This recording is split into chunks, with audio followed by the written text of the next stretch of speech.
Welcome to Bedtime, Sleepy Historian, where history is told in candlelight. Gentle, slow-paced stories of forgotten lives, strange traditions, and quiet mysteries of the past, perfect for drifting into sleep. Sparkles, subscribe, like, and share where you're watching from. Your support keeps the stories glowing. The glow in the workshop. In every medieval town, there was always one workshop that never quite slept. By day, its shutters stood open, letting out a steady perfume of beeswax and tallow. By night, when the streets went dark and only the inns kept their lanterns burning, a faint golden light still flickered behind its door. That was the candlemaker's domain, a place of warmth, gossip, and a curious kind of power. People liked to say that nothing stayed hidden from a candlemaker. Not because they were spies or sharp-eyed clerks, but because candles had a way of revealing things. The wax came from every corner of the community. Housewives brought back scraps of old stubs, melted together to save a few coins. Priests ordered fine beeswax for the altar, but sometimes whispered their worries as they placed the request. Even the apothecary leaned in to trade for a few lengths of wick, confessing how much of his stock had been used up by coughing patients. And the candlemaker, always listening, always nodding, let the words settle in like soot upon a flame. In a way, the work itself invited secrets. While a smith clanged and hammered in open daylight, the candlemaker labored in hush and glow. The workshop was dim, the vats warm, the air sweet with melted fat. Visitors lingered, staring into the vats as if flames themselves might answer their troubles. And once a person begins to speak in a low room filled with firelight, their tongue rarely stops at pleasantries. By the end of each week, the candlemaker knew who quarreled with whom, which debts pressed most heavily, and whose daughter had been seen slipping out after curfew. Secrets clung to the wax, melted into it, as though every candle carried a whisper when it was lit again. And so, the story begins, with a single flame flickering in a workshop, and a town that had no idea how much of itself was mirrored in the candles it burned. The candlemaker's ear. His name was Matthew, though most villagers simply called him the waxman. He was not the sort of man one would expect to gather secrets. His shoulders were a little bent from years of carrying tallow buckets, his fingernails permanently lined with soot. His beard smelled faintly of smoke, and when he walked the streets, children sometimes laughed at the waxy drips that hardened on his boots. He was, in truth, a humble tradesman, scarcely noticed at the market except when someone needed a rushlight or taper. But in the quiet of his workshop, people changed. They came to him with coins pressed tightly in their palms, or with scraps of candle ends wrapped in cloth. And once the formal trade was done, they lingered. They always lingered. Matthew would nod, keeping his hands busy, tying wick to wooden frames, dipping them slowly into the vats, lifting them out to cool in long, pale rows. The silence, heavy and glowing, pressed on people until words spilled free. "I cannot keep the boy from gambling," one farmer confessed, his eyes darting toward the cooling racks. "My wife will not give me peace until I buy beeswax for the feast," another sighed, rubbing his brow. And sometimes, more daring, more foolish, the whispers dipped into matters best left unspoken. Who slipped into the miller's loft at night? Who owed coin to the reeve? Which parish priest drank more than his share of ale? Matthew never asked. He never even looked up from the dipping vat. He had learned, long ago, that if he gave no reaction, the words kept flowing. People trusted a silent man. And the silence of firelight was deeper than any confession booth. What no one realized, not even Matthew himself at first, was how the village's heartbeat grew louder in his ears each passing year. The more candles he made, the more voices lingered like smoke. Secrets became his second livelihood, unsought, unpaid for, yet impossible to escape. By the time the church bell rang each evening, Matthew knew more than any reeve, more than any priest, perhaps more than any soul had the right to know. And still the secrets came. Secrets in the wax. Matthew discovered that secrets had a way of clinging to objects, as though words themselves left behind a residue. When he shaped a candle for a widow who wept over her son lost to war, the taper always hardened with faint ripples, as if it remembered her trembling hands. When a merchant, eyes bright with greed, ordered thick beeswax pillars for his hall, Matthew swore those candles burned with an impatient flame, leaping and guttering more than any others. The villagers thought him practical, dull even, but Matthew began to suspect the wax was listening. Late at night, when he sat alone in the workshop, he would hold a half-finished candle to the light of the hearth. The pale surface gleamed like flesh, and he fancied he could see faces trapped within it, blurred outlines of those who had stood in his shop that day. Farmers with cracked lips, young wives biting back laughter, boys too young to carry their fathers' burdens yet already weighed down with them. It was not that he wished to pry, but the wax seemed to whisper. As the candles cooled, as their cords stiffened, they seemed to repeat the murmurs he had overheard, half-phrases rising in his thoughts like a song he could not quite remember. She knows. Hide it by the river. The priest suspects. Don't let the reeve count the grain twice. Matthew grew wary of his own craft. He wrapped finished candles quickly in cloth, avoiding the flicker of their surfaces. Still, the knowledge pressed on him, like melted wax poured drop by drop onto bare skin. And yet, the villagers returned, bringing their coin, their scraps of old tallow, their sighs, their muttered fears. They never questioned why the waxman's eyes seemed heavier each year, why his shoulders stooped lower. To them, he was only a craftsman, a man of flame and fat. But Matthew knew he had become a keeper of shadows, a lantern filled not with light, but with the darkness of other people's confessions. One winter evening, as snow drifted against his shutters and the dipping vat steamed with fresh tallow, a woman arrived cloaked in black. She said nothing at first, only laid a pouch heavy with silver on his bench. When Matthew met her eyes, he felt a shiver. Some secrets, he thought, were not meant to be carried at all. The widow in black. The woman's presence filled the workshop like a draught that no fire could warm. Matthew set aside his ladle, wiping his hands on his apron, but the smell of scorched fat clung stubbornly to his palms. The woman pushed the pouch of silver closer, its mouth slightly open. He glimpsed more than enough coin to light an entire cathedral. Her voice, when it finally came, was steady, like a reed flute played at dusk. "I need candles," she said, "but not the sort you sell to farmers and priests. These must burn without failing, through 3 nights and 3 days. They must not falter, even when the wind seeks to snuff them out." Matthew nodded slowly. "Such candles can be made. But they require the finest beeswax. Rare and costly. I brought silver," she said. He studied her face. Beneath the hood, she was neither young nor old, though grief clung to her like soot. Lines etched her mouth, but her eyes carried the cold brightness of someone who had not slept in weeks. "What are they for?" Matthew asked, though he regretted it at once. Candle makers were not supposed to ask. The flame burned, the wax melted, the coin exchanged hands, such was the order of things.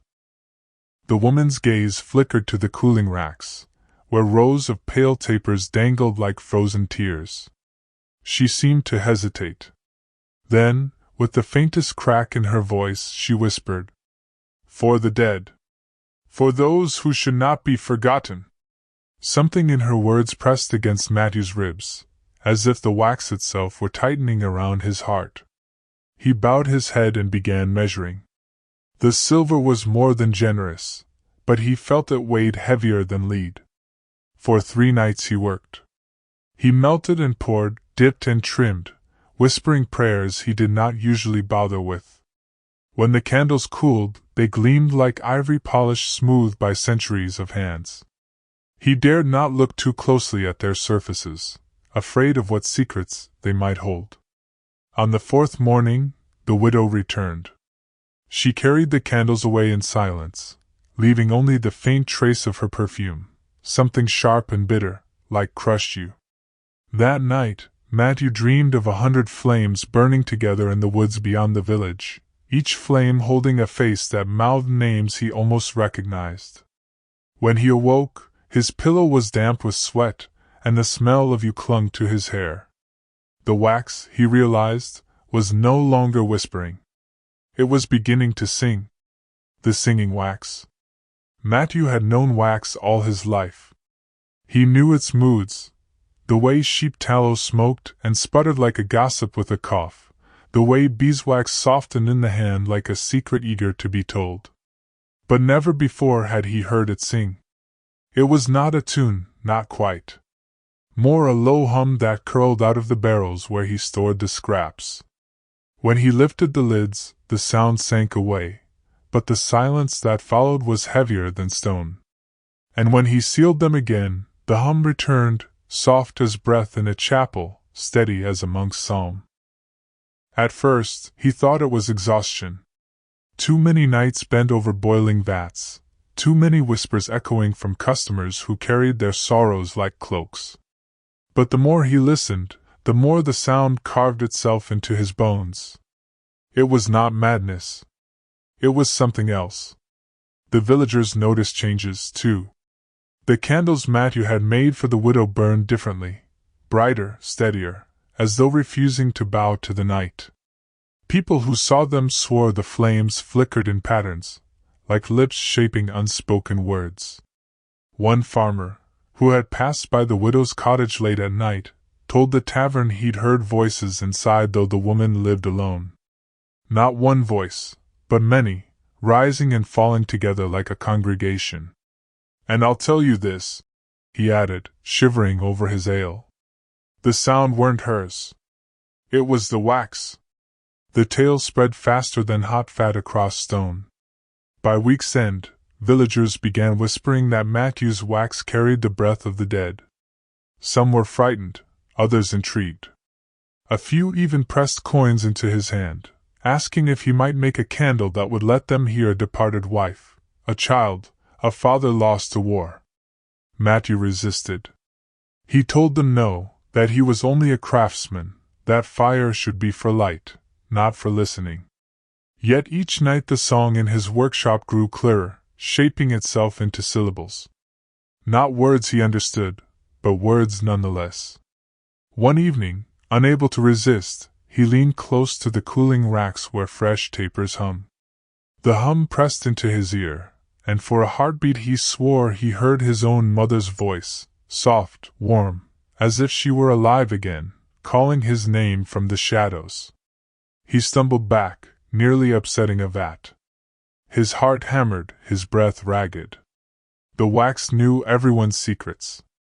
Now it knew his. The wax that remembered. The humming followed Matthew even when he closed his shutters and barred the door. At night, as he lay on his straw mattress, he would hear faint whispers riding the smoke of his own house candle. Sometimes it was laughter, short, sharp bursts, as though the wax itself were amused. Other times it was weeping, distant and hollow, like rain dripping from the beams of a church roof. Sleep came less and less. By day, villagers pressed harder. They no longer asked, they demanded. One farmer's wife slapped her hand upon his workbench, eyes red with grief. "Make me a candle," she said, her voice trembling. "My boy was buried last winter. If your wax carries voices, I'll pay whatever you wish. Let me hear him again." Her desperation cut him. He wanted to say yes. He wanted to soothe her sorrow. But he remembered the sound of his mother's voice, how it left him shaken and hollow, like a bell rung too hard. "The dead don't belong to us," he whispered. "Only their memory does." But the village was not satisfied with memory. They wanted proof. They wanted voices. And Matthew, whether he liked it or not, had become the keeper of them. One evening, just as the sun fell behind the hills, a hooded figure appeared at his door. The man's cloak smelled of the monastery, of incense and old vellum. When he lowered his hood, Matthew recognized Brother Guillaume, the archivist monk who copied the abbey's chronicles. "I've heard the talk," the monk said, settling into the dim light of the shop. His eyes lingered on the rows of candles as though they were relics. "Wax remembers. It keeps the impressions of every mouth it has seen, every whisper carried over its flames. Tell me, have you listened long enough to know what it seeks to say?" Matthew stiffened. "It doesn't seek. It haunts." But Guillaume smiled faintly, the way scribes do when they've already written the ending of the story. "Then perhaps it's not the wax that haunts you, candlemaker. Perhaps it's you who haunts the wax." That night, Matthew lay awake with those words gnawing at him. He thought of every face that had leaned across his counter, spilling secrets they thought were safe in the soft air of a candle shop. He thought of wax cooling, of flames licking shadows. And he began to wonder, was the wax recording them all, like a page that never forgot the ink once set upon it? And if so, who was truly listening? The night of too many voices. The turning point came during winter, when the wind gnawed through every crack in the shutters and the whole village burned candles from dusk till dawn. Matthew worked his hands raw, pouring wax, trimming wicks, stacking rows upon rows of tallow tapers. The shop smelled of smoke and honey, of sweat and something else, something sour, as though the air itself had curdled under the weight of unspoken things. One night, as the bells tolled midnight, Matthew sat in his workshop staring at a candle whose flame bent unnaturally, as if bowing to a voice unheard. Then it began. Not one whisper, not two, but a chorus. Dozens, maybe more. The wax bled sound into the room until it was thick with muttering. Fragments of confession, snatches of laughter, sighs of despair. They rose and overlapped like waves colliding in a storm. Matthew clutched his head. "Quiet!" he shouted. But the voices did not quiet. They swelled, surging like the tide against cliffs. He could hear the widow who spoke of her lost lover, the baker's daughter plotting a tryst, the priest murmuring prayers he had never dared to voice aloud. And beneath it all, a darker hum, low and steady. He had heard it before, long ago, the night his father had died suddenly, leaving the shop to him. He remembered the candle burning beside the body, its flame dancing strangely, whispering something he could never quite catch. Now he heard it again, louder. A growl hidden beneath the chorus. A voice that was not human. The workshop door rattled.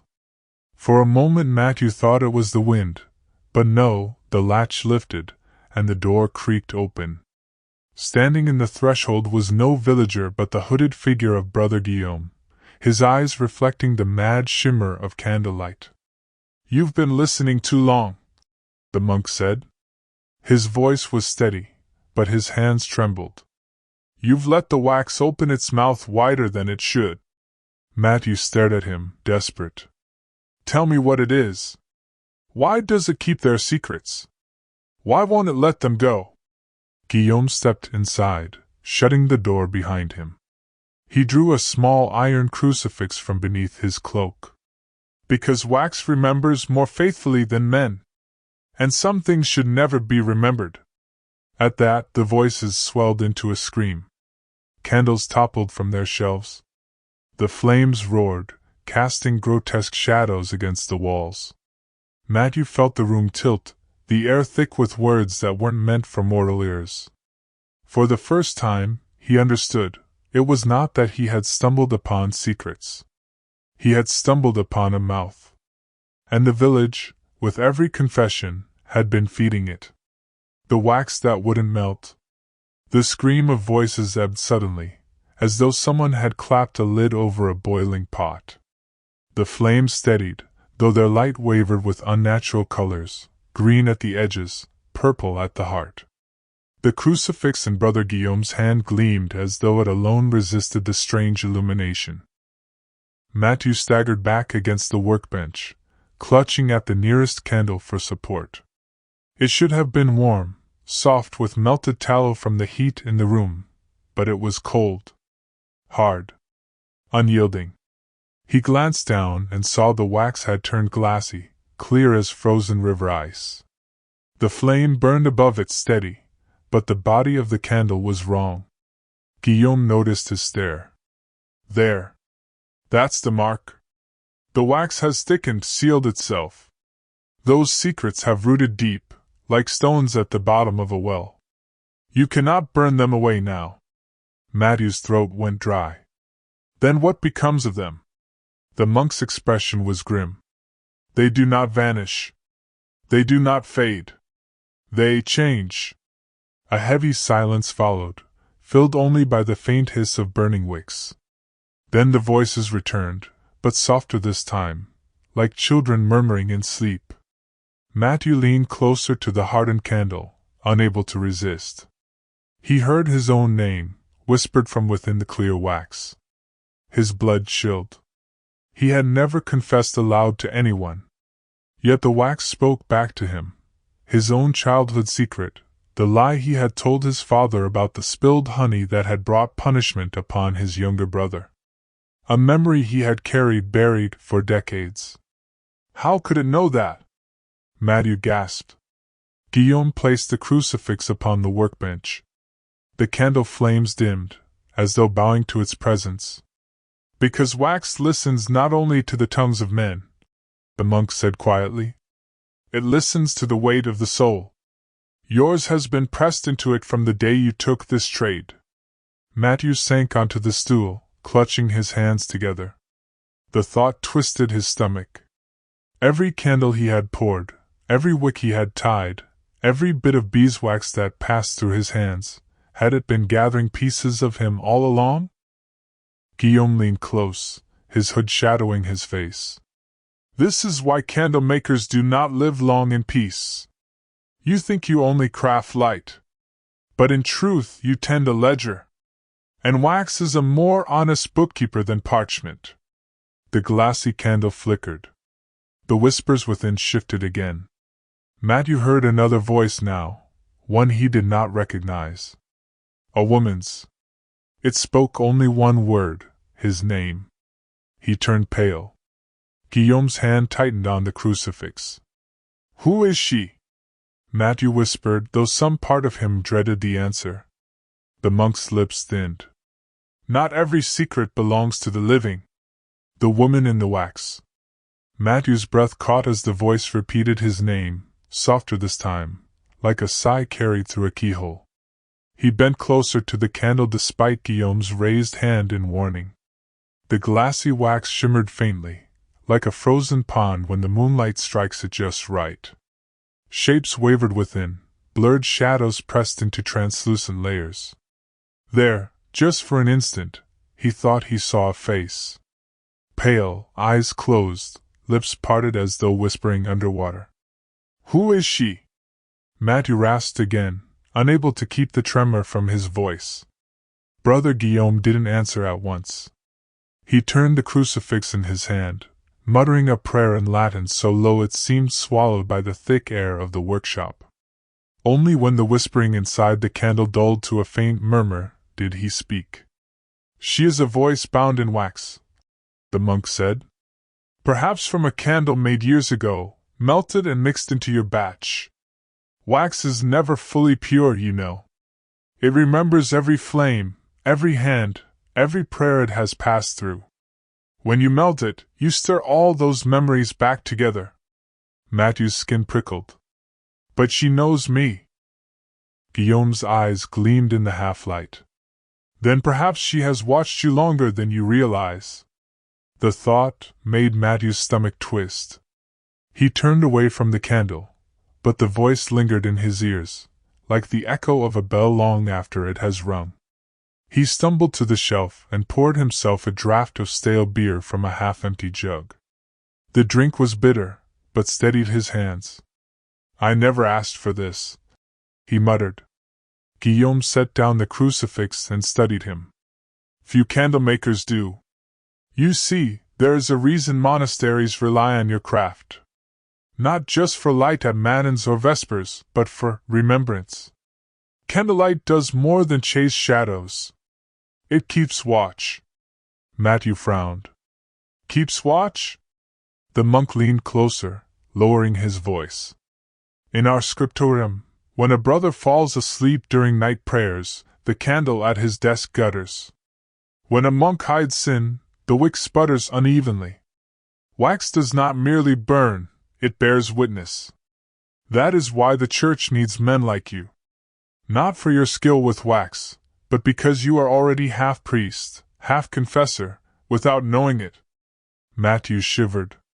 He had always thought himself a tradesman, no more holy than the baker or the cooper. Yet now he wondered, had every flickering flame on the altar been carrying more than light? He stared at the hardened, glassy candle again. The woman's voice had gone quiet, but not gone. The silence around it felt expectant, like the pause before a confession. What am I supposed to do with her? He asked. Guillaume's gaze flickered to the candle, then back to Matthew. His expression was unreadable. You must choose, the monk said softly. Do you melt her down, and risk stirring all the voices into a greater storm? Or do you keep her, and let her whisper until you understand what she wants? Matthew's throat tightened. He looked at the candle, the pale face blurred within the wax, the faint memory of his name spoken by lips that should not know him. For the first time, the candle-maker felt afraid of his own craft. Secrets in the flame. Matthew hardly slept that night. He lay on his cot in the back of the workshop, staring at the rafters while the faint scent of beeswax clung to his hair and clothes. Every creak of the timbers sounded like a whisper, every flicker of moonlight through the shutters reminded him of the pale shape he'd glimpsed in the candle. When dawn finally came, gray and reluctant, he rose with a heaviness in his chest. He lit no fire, boiled no water. Instead, he sat before the workbench, staring at the strange candle as though it were a guest who had overstayed its welcome. By mid-morning, a knock rattled the door. It was Juliet, the baker's wife. Her cheeks were flushed from the oven's heat, her apron smudged with flour. She carried a small bundle wrapped in cloth, broken bits of wax scraped from the prayer candles at Saint Rene. For more votives, she said with a faint smile, setting the parcel down. But her eyes flicked curiously to the lone candle on Matthew's bench, the one he had not dared move since last night. That one looks odd. Matthew instinctively shifted his body between her and the candle. Just a mistake. Wax poured wrong. Juliet arched an eyebrow. If I didn't know better, I'd say it looked like a person trapped inside. The words made Matthew's blood run cold. He forced a laugh, too sharp. A trick of the light. Juliet tilted her head, studying him. She had always been quick to notice things, the kind of woman who remembered every detail of who bought which loaf, who spoke to whom in the marketplace, who lingered too long in a doorway. The village said she knew half the town's secrets just from selling bread. Wax holds things, she murmured, almost to herself. Smells, shapes, even whispers, if you believe the old tales. Matthew looked up sharply. What tales? Juliet's eyes glimmered. When I was a girl, my grandmother told me never to fall asleep with a candle burning. Not because of fire, but because the flame might listen. She said a candle remembers every word spoken near it, and sometimes it answers. Matthew felt the hairs rise on his arms. He thought of the woman's voice, calling his name from the wax.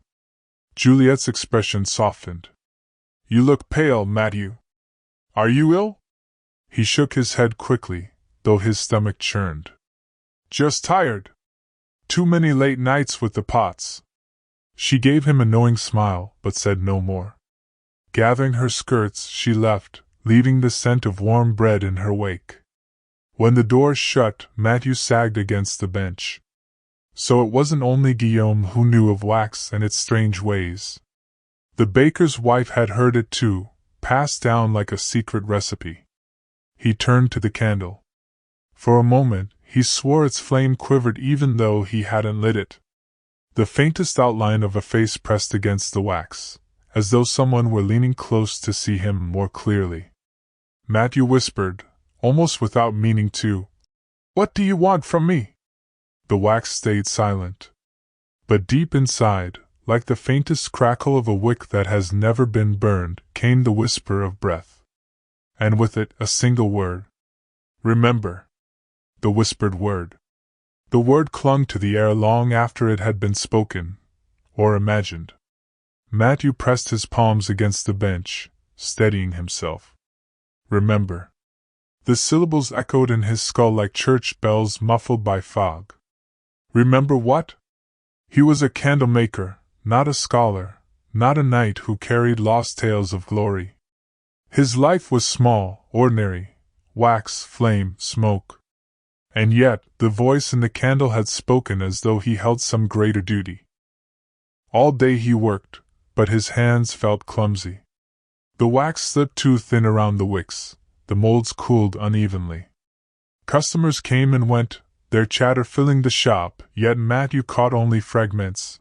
Rumors of sickness in the next town, the tanner's daughter seen walking with a stranger, the abbess demanding more candles for vigils.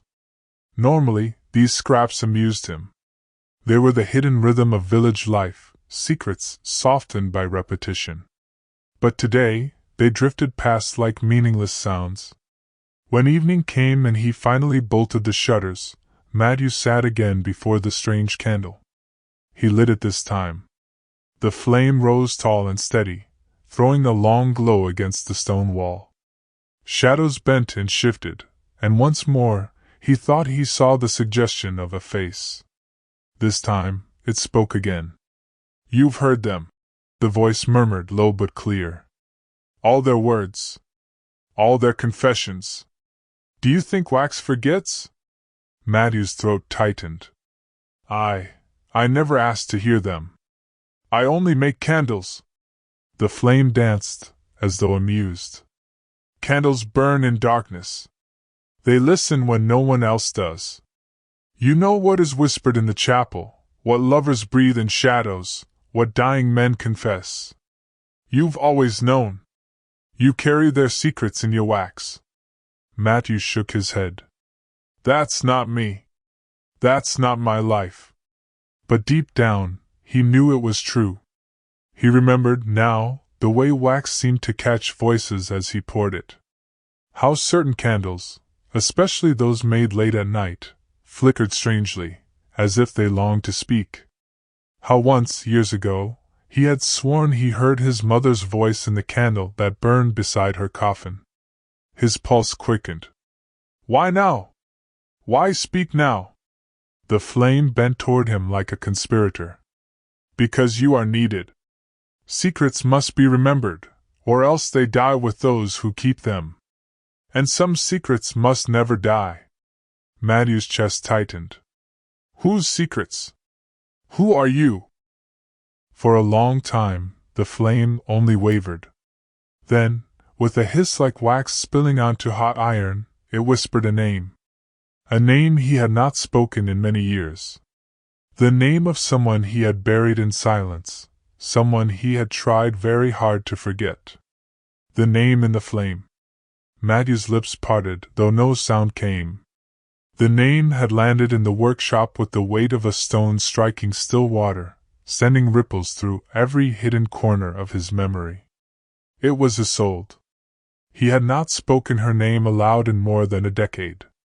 The syllables felt almost foreign now, yet the moment the candle whispered it, the memory bloomed again, her laughter echoing by the river bank, her braid catching droplets of rain, the way she used to scold him for working too late into the night. And the way she had vanished. The candle flame flickered, steady and knowing. "She left no trace," it murmured. No grave, no confession, no farewell. But Wax remembers. You remember. Matthew pressed his palms to his face. He had buried that grief so deeply it had grown moss in his heart. All the whispers, all the idle secrets of the town, had been distractions, noise he could weave into candles and sell by the dozen, so he did not hear the silence where her voice should have been. What do you want from me? His voice cracked. To find what was taken, the candle hissed. And to remember her truth. The workshop felt smaller, pressing in around him. Shelves of half-made candles leaned like mute witnesses. The air smelled faintly of beeswax and smoke, but underneath it now was something sharper, the scent of rain on stone, as though the river bank of his youth had invaded the room. He staggered to his feet, pacing. You don't understand. She's gone. People disappear all the time. A fever. A storm. A mistake. The world swallows them. What can one candle do? The flame flared, taller than before, burning with a sudden, unnatural steadiness. Not the candle. You. Matthew froze. The voice pressed on. The wax has kept her words. Seek them. You will hear her again if you dare. But beware, secrets are not gifts freely given. They demand a price. For a moment, he stood trembling in the dim light, torn between the life he had built, quiet, unremarkable, sheltered in the safety of small work, and the life the flame now thrust before him. A life filled with answers, and dangers, and the resurrection of a wound he had never healed. He exhaled, the sound ragged. If I do this, if I remember, will she forgive me? The candle gave no reply. Only the soft sound of its burning, like a heartbeat in the silence. Matthew looked down at the flame, and for the first time, he saw it not as light, but as a door. The wax that spoke in dreams? That night, Matthew did not extinguish the candle. He left it burning, though every sensible instinct urged him to pinch the wick and let darkness swallow the room. Instead, he lay down on the straw mattress tucked in the corner of his workshop, the flame glowing faintly against the rafters above. Sleep did not come easily. His body was heavy, but his mind churned with fragments of memory, the laughter of children chasing hoops down cobbled streets, the smell of fresh wax poured into wooden molds, and always the ghost of Isolde. Her face came in flashes, unfinished, like a portrait smeared before the paint had dried. When sleep finally claimed him, it was not the dreamless rest of the weary. It was deeper, older. He found himself standing by the riverbank where he and Isolde once walked. The air was tinted gold, as though the sun hung frozen in late afternoon. The water moved with a languid slowness, carrying reeds and petals downstream. And there she was. Isolde stood at the edge of the river, her back to him, her dress pale and simple. She looked exactly as she had the last time he saw her, but when she turned, her eyes were hollow flames, the same fire that burned on the workshop candle. You never looked for me, she whispered. Matthew's throat closed. Isolde, I thought you were gone. You let the silence bury me, she said. Her voice echoed strangely, as though spoken from within a cavern. But wax remembers. The wick burns with what I could not say. He reached for her, but his hands passed through like smoke. The river swelled, rising, pulling at her hem. She did not resist. She only stepped back into the water, and her form dissolved into rippling light. Matthew fell to his knees. Where? Tell me where you are. The river's current answered with a single word, carried in the bubbling sound of the water, cellar. He woke with a start, heart hammering, the straw mattress creaking beneath him. The candle still burned, though its wax had run low. The flame flickered, as if in amusement. Matthew stumbled to his feet, dizzy with dread and resolve. He crossed the workshop and opened the trapdoor that led to his storage cellar, a place he rarely entered except to fetch spare molds or barrels of tallow. The air below was damp and stale. Shadows clung to the walls like thick cobwebs. As his foot touched the stone floor, the candle's light wavered behind him, stretching his shadow down the stairs like a black thread. The cellar waited. And for the first time, Matthew felt it was not empty at all. The cellar's breath. The cellar smelled of stone, damp straw, and something older, something faintly metallic, like rusted iron or dry blood. Matthew paused at the bottom step, his hand trembling against the wall. He had spent years above this space, storing barrels, scraps of wax, and broken molds within it, yet now it felt as though he were trespassing. The candle flame behind him bent toward the trapdoor, reluctant to descend. He lifted it anyway, holding it out before him. The flame cast long, nervous shadows over the rough walls, picking out cracks and scratches he did not remember seeing before. At the far end, past a row of stacked barrels, something gleamed. Not brightly, just a dull shimmer, like moisture catching the light. Matthew's breath shortened. He forced himself forward, each step echoing too loudly. There, pressed against the wall, was a wax figure. It was crude, melted in places, but the outline of a woman was unmistakable. A torso, arms folded, head tilted in sorrow. The face was blurred, the features sagged from time, yet he recognized it instantly. Isolde. The name left his lips before he could stop it. His knees buckled, and he dropped to the cold stone. He had never made this figure. He was sure of it. He had crafted devotional candles, votives, and figures of saints, but never this, never her. The candlelight shook violently, almost guttering out, as though protesting his discovery. He reached out a trembling hand, fingertips brushing the wax figure's cheek. The wax was cool, damp with condensation. And as he touched it, a low, fragile sound filled the cellar. It was weeping. Matthew snatched his hand back.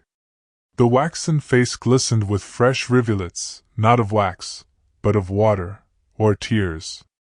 They slid down the distorted cheeks, and pooled at the figure's chin before falling soundlessly to the floor. He staggered back against the barrels, his breath ragged. "What are you?" he whispered, though in his heart he already knew. This was Isolde's silence given shape. Her secrets, her grief, somehow captured and preserved in wax beneath his very workshop. The weeping grew softer, turning into a hush that seemed to come from every stone around him. "Listen." Matthew clutched the candle tighter, the flame now trembling wildly, as though straining to escape. He was afraid to move closer, yet more afraid to turn away. He knew with dreadful certainty that if he left the cellar tonight, if he closed the trapdoor and pretended this had never been, the candle would never let him rest again. So he stayed, kneeling in the damp dark, staring at the weeping wax figure of the woman he had loved, waiting to hear what it had to say. The wax confession. The cellar seemed to breathe with him, slow and uneven, like lungs filling with sorrow. The weeping from the wax figure had subsided, leaving a hush that pressed against his ears. Matthew's candle burned low, its light now a trembling halo, barely strong enough to reach the walls. He stared at the figure. Its blurred face appeared to shift in the flicker of light, as though the wax itself were softening, reforming, trying to recall the likeness of the woman he had once known. Then came a sound. Not weeping this time. Not the hollow hush. But a whisper, thin and stretched, as though dragged across the years. "Matthew!" He froze. His name, spoken by no lips, rolled through the chamber with a clarity that made his hair rise. "Who?" His voice cracked. He could not finish the question, for he already knew the answer. The figure quivered, its surface rippling as if stirred by unseen heat. The tears upon its cheeks had dried, leaving faint white trails. Then, from within its chest, a faint hollow cavity carved in the wax, came another sound. The scrape of nails. The gasp of a throat smothered. Matthew clutched at his own chest, for the echoes seemed to rattle inside his bones. His mind reeled back to the night of her disappearance, the night Isolde had walked home from the apothecary and never returned. For years he had searched alleys, markets, riverbanks, yet found nothing but rumors. Now the truth was before him. Not in words, but in fragments, pressed into wax as if the material itself had drunk her final breath. "I did not make you," he whispered hoarsely to the figure. And the seller answered, "You listened." The word was not his imagination. It was clear, sharp, spoken with the weight of finality. His candle guttered, threatening to die. In the wavering light, the figure's ruined face seemed almost human again. He realized then what his craft had always been, not creation, but capture. Every whisper, every secret uttered near his wicks, every prayer confessed beneath his flames, wax did not merely hold shape. It held memory. And this figure, this unsought image of Isolde, was her memory preserved in its rawest form. Not only her sorrow, but her final cry. Matthew's hands shook so violently that hot wax spilled onto his knuckles. He didn't feel the burn. He could feel only the terrible certainty that Isolde's fate was not hidden in the dark woods, or the river, or the mouths of gossips. It was here, in his cellar, in his craft. The wax woman's whisper came again, softer this time, as though the last of her strength was bleeding out. "Find me." And then the flame in Matthew's candle died. The cellar was plunged into silence. The silence that spoke. The darkness in the cellar was not the ordinary kind. It was not the simple absence of light, the kind one could chase away with a spark of tinder. No, this was the heavy dark, the kind that seemed to grow thicker when one breathed, as though each exhalation only fed it. Matthew stood still, rigid as a carved saint, his hands trembling around the stub of his extinguished candle. Somewhere in the blackness, the figure waited.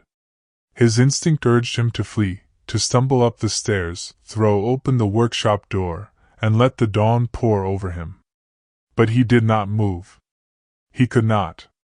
The weight of her whisper clung to him, and the words repeated in his head like tolling bells, "Find me." He fumbled blindly at his belt for his flint.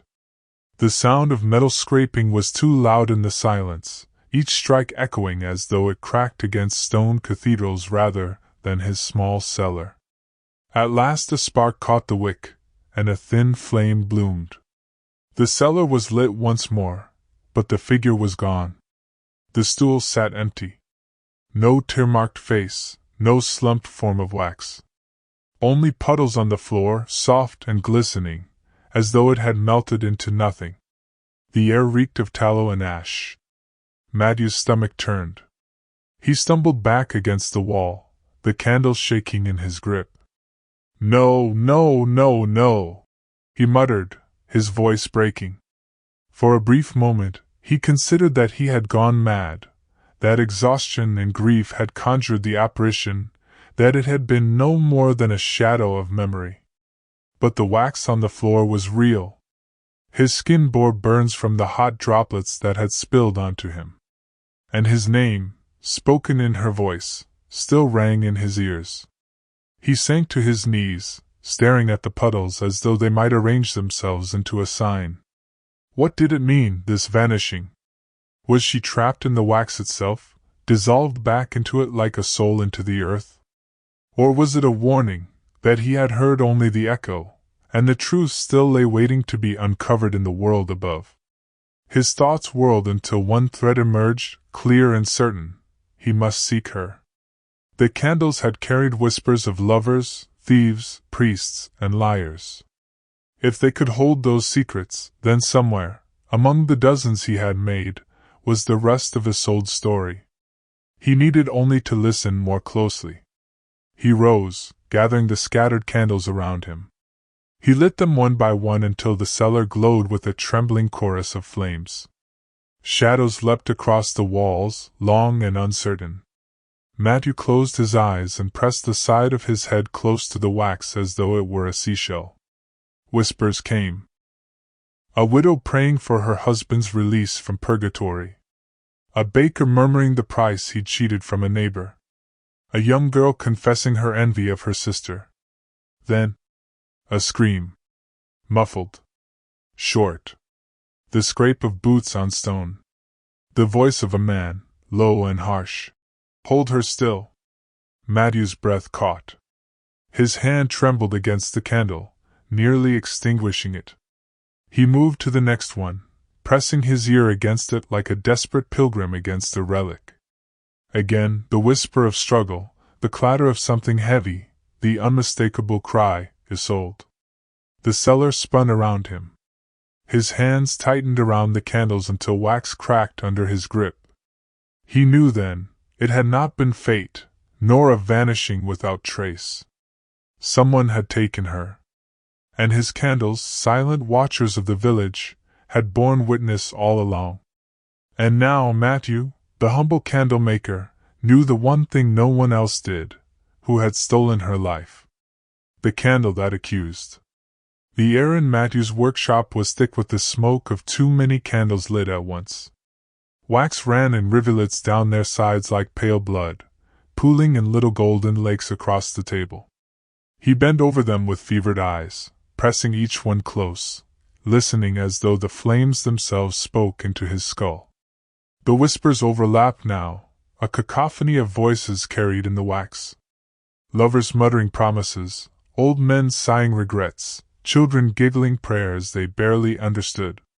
Yet beneath it all, like a thread through cloth, was that darker voice, the one he had heard before. The man's tone was rough, familiar. Not the stranger of the road, nor a faceless phantom. No, Matthew knew that growl. He had heard it in daylight, beneath the market's chatter, issuing commands to others. A man used to being obeyed. He froze, a sick recognition dawning in him. It was Father Gervais, the village priest. The man who had scolded children for skipping prayers, who preached on sin with his hands raised high.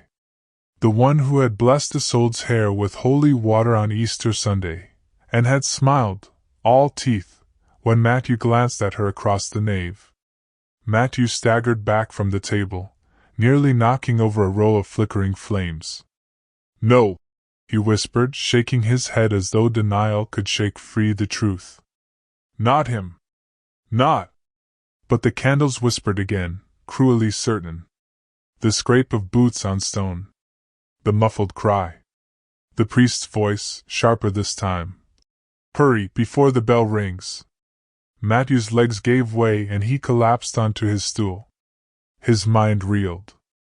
The priest, holy, untouchable, cloaked in the village's trust, had been the hand behind Isolde's disappearance. Why? The question gnawed at him, more terrible than the answer he feared. Was it jealousy, born of Matthew's quiet courtship? Was it power, the priest taking what he wished because no one dared stop him? Or was it something darker still, some rite or secret that demanded a sacrifice? The candle flames shuddered as if in agreement. Shadows of crosses danced on the cellar walls, wavering and sinister. Matthew's hand went to the knife on his workbench.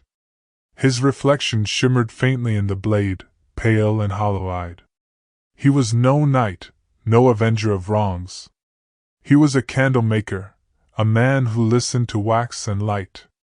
Yet the truth now burned inside him like a fire too large for its wick. If he did nothing, the priest would walk the village paths smiling, blessing babes, sipping wine, while Isolde's voice, her scream, was trapped forever in silent wax. If he spoke, who would believe him? A candle-maker, whispering of voices and flames? They would call him mad. They would call him possessed. But if he acted... Matthew looked down at the knife, then at the candles glowing like a jury before him. In their flickering light, he heard the faintest whisper, softer than breath. Find me, Matthew. His decision was made. The Church of Shadows. The bell tower loomed above the village like a watchful sentinel, its iron tongue silenced for the night. Matthew crept toward the church, a bundle of candles clutched to his chest. Each one was marked, drips hardened into strange shapes, wicks trimmed with care. They were his proof, his witnesses, though only he could hear their voices. The door groaned open, yielding to his trembling push. The nave stretched out before him, cavernous and cold. Moonlight spilled through narrow windows, casting pale bars upon the stone floor. And there, before the altar, stood Father Gervais. The priest did not startle. He did not scold Matthew for entering unbidden. He merely turned, as though he had expected him. His face was calm, the faint smile of a shepherd greeting a lamb. "You should be in your workshop, Matthew," the priest said, his voice smooth as poured oil. "It is late." Matthew's throat tightened. The words he wanted to speak tangled in him like brambles. At last he croaked, "Where is she?" Gervais tilted his head, the faintest shadow of amusement in his eyes. "She?" Matthew fumbled with the bundle, setting one candle upon the altar rail. Its flame caught with a sudden hiss. The wax began to weep, and Matthew leaned close. A whisper curled from the fire. "Help me, Matthew." He raised his head, staring into the priest's face. "Isolde." Something flickered in Gervais's expression, quick, sharp, gone in a heartbeat. But it was enough. The mask had cracked. "You hear things in the flames," Gervais said quietly, stepping closer. "I warned you of idle fancies, of the devil's tricks. But you never listened. Now you come to accuse me, with the gossip of wax and smoke?" Matthew's hand went to his knife, but it felt feeble in the dim church, a child's toy against the authority of holy robes. The candles guttered as if frightened, their flames bowing low. Gervais's smile thinned. "You forget, boy. They will believe me. Always me. A priest is God's voice. You are only the candle maker." The words stung. But Matthew forced himself to stand straighter. He lit another candle, then another, until the altar glowed with a small forest of flames. Their whispers overlapped, a chorus of pleas and secrets. Some were villagers' sins, but one, clear, piercing, rose above the rest. "Matthew, the cellar, hurry!" His heart thundered. He turned toward the sacristy door, and for the first time, Father Gervais's composure cracked fully. The priest stepped forward, hand outstretched, eyes burning. "You will not open that door."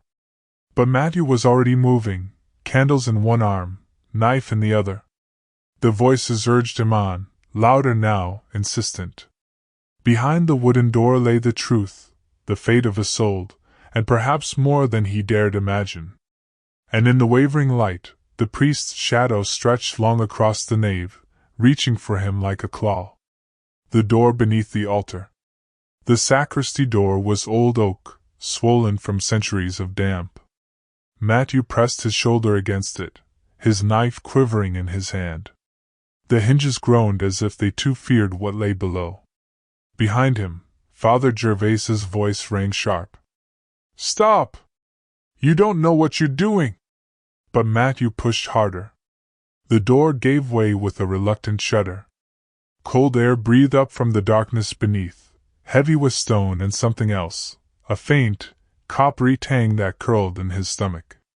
He fumbled for a candle, holding it high as he stepped inside.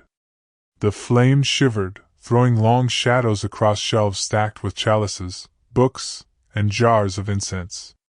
And there, half hidden behind a tapestry, he saw the outline of a trapdoor. The candle flame flared. "Down there!" the whisper came. "Hurry!" Matthew's pulse roared in his ears. He bent, tugging at the iron ring. The trapdoor groaned open, revealing a stair of narrow stones spiraling into blackness. The air that wafted up was colder still, touched with rot and mildew. Behind him, Father Gervais advanced. No longer calm, no longer cloaked in pious authority, the mask had slipped entirely. His lips peeled back in a snarl. "You meddling wretch!" the priest spat. "You dare pry where even angels fear to tread?" Matthew descended the first steps, clutching his candle.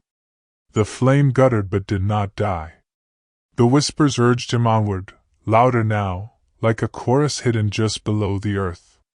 At the bottom of the stair lay a narrow cellar, its walls glistening with damp. Barrels stood stacked along one side, but their lids were loose, their contents spoiled. And in the far corner, chained to the wall, was Isolde. Her dress was torn, her hair matted, her face pale as wax. Yet her eyes opened when the light reached her, and she spoke his name. "Matthew!" The candle almost slipped from his hand. Relief and horror surged through him all at once. He stumbled forward, reaching for her, but the rattle of chains held her fast. Above, at the mouth of the stair, Gervais's silhouette loomed. His voice carried down like the hiss of a serpent. "You see, boy? Secrets are dangerous things. Some burn. Some rot. And some—" He paused, spreading his arms as though to bless the darkness. "Are best buried beneath holy stone." Matthew raised his knife. His hand shook, but his voice did not. "Not tonight." The candles in his bundle flared all at once, their flames stretching tall, as if the secrets themselves had chosen sides. Shadows twisted up the cellar walls, casting Gervais in monstrous outline. And for the first time, the priest looked afraid. Secrets in flame. The cellar quivered with firelight. The once quiet glow of Matthew's bundle had become a storm, candles blazing brighter than any natural flame, filling the damp chamber with heat and shadow. The chains that bound Isolde gleamed red, like iron kissed by a forge. Father Gervais staggered back from the stair's mouth, shielding his face. "Stop!" he barked. "Do you know what you're calling down? These are not your allies, they are secrets. Secrets have no loyalty." But Matthew didn't falter. His voice, though raw, carried across the stone. "You silenced them.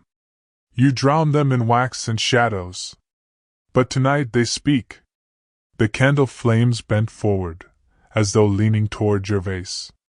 Whispers filled the cellar, layer upon layer of voices, sharp, sorrowful, mocking.